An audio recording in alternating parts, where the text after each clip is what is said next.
Hi everybody. So we've been talking about treatment options for people who are trying to conceive, and today we're going to be talking about IVF. I think this is probably one of the most important treatments that we could talk about. So keep watching.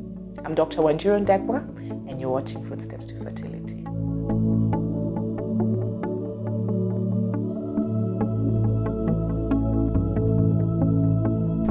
IVF is, I think, one of the greatest inventions that any scientist could have ever done, because it's been a miracle and something that has given people who would never have the option to have a baby hope and a chance to actually carry that baby in their arms. So for me, I applaud Bob Edwards, who was the founder of IVF, or the inventor of IVF. He's long gone, but it was such a noble cause. And if you do understand what IVF is, you'll know that he did it for 16 years before he actually got a baby. So that's perseverance. And because of that, right now we have more than 30 million babies in the world born out of IVF, who give hope to others and who are such an amazing thing for their parents. What's IVF? IVF means in vitro fertilization, and in vitro is outside the body. So what we do is that we fertilize the gametes, which are the sperm and the ova, outside the reproductive system or outside the woman's body. Fertilization occurs in the tube for the women. So what we've done is we've gotten a media that is actually the same kind of consistency of what is actually in the tube, and concentrations of oxygen and carbon dioxide and temperatures that replicate what is found in the tube. And we have an incubator that actually incubates the egg, or helps with the fertilization process, and keeps it alive until we're able to put the embryo, which is the formed product, back right into the uterus. There is a lot of stigma and a lot of negative perception around IVF, and it's nothing different than just fertilization outside the body. That's what I want to simply say. It is a process that does take a while. It takes about roughly a month to have done. So, and the month means the waiting, the 2-week wait that most women talk about, that is gruesome. But the actual process does take 14 days. So I do want to tell patients that it's financially, plus, most importantly, emotionally grueling. But at the end of the day, for some patients, it is the only thing that will help. If your tubes are blocked, or if the sperm count is too low, it really is the only option you have for many. So how do we do it?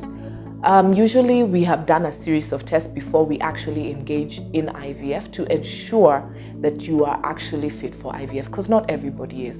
There's some people where IVF won't work.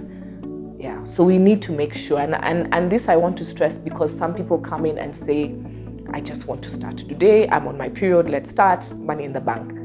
No, we have to make sure that when we're doing this, it's gonna work, or at least you do have a chance that it will work. So what we do is that on the second day, we start with hormonal treatment, meaning we give you injections, daily injections, 2 or 3, depending on what your treatment schedule is, and then keep following you up with scans. And that's because instead of 1 or 2 eggs, we want as many as 15 to 20 eggs for us to have an optimal treatment. So when the eggs are ready, and that we'll know by doing scans, and sometimes we also do blood tests, we will be able to retrieve the eggs. And that's a process where you do actually sleep for about 15 minutes or a little bit longer, 15 to 30 minutes really, and we retrieve the eggs. So we do have a needle, something like this, but a bit longer, that helps us. And what we do is we go right through the posterior part, or the back of the vagina, and we put the needle in, and we get to the eggs, and we actually suck out the product, or the egg, and we try and suck out as many as we can get. And when that is done, the eggs are put in a petri dish and put into the incubator for a while, and the husband at that same time is supposed to give a semen sample. So we wash the semen sample, and once we've washed the semen sample, we put it together with the egg in the incubator and actually allow it to fertilize in the incubator. And we do checks sometimes every day or sometimes every other day, just to ensure that the eggs are growing. Now it's called an embryo if fertilization has occurred. And at that point, when it's ready, the embryo, we actually replace it with a cannula, just like the one for IUI, but a bit longer. We put it at the edge of the cannula and replace it and put it right back into the uterus at the optimal time. And that could be 5 days or 3 days after the time we've removed the egg. And that's it. That's IVF. And so implantation works. Sometimes it doesn't, but if it does work, then usually we're all done. And at the end of 9 months, we'll be having a baby. So that's IVF, simply put. Success rates are much, much better than anything else, I will tell you. I have a lot of clients coming and asking me, okay, what's the success rate? And I'm like, for you, it's really individual. Some people, it's 100% because we do it once and bang, we're done. But some people, it takes a bit longer. And I will tell you that it's anywhere between 30 to 70% for most people. So if you come at 50, I don't think it will work. But if you do come at an age where the eggs are not so good, the chances are much less.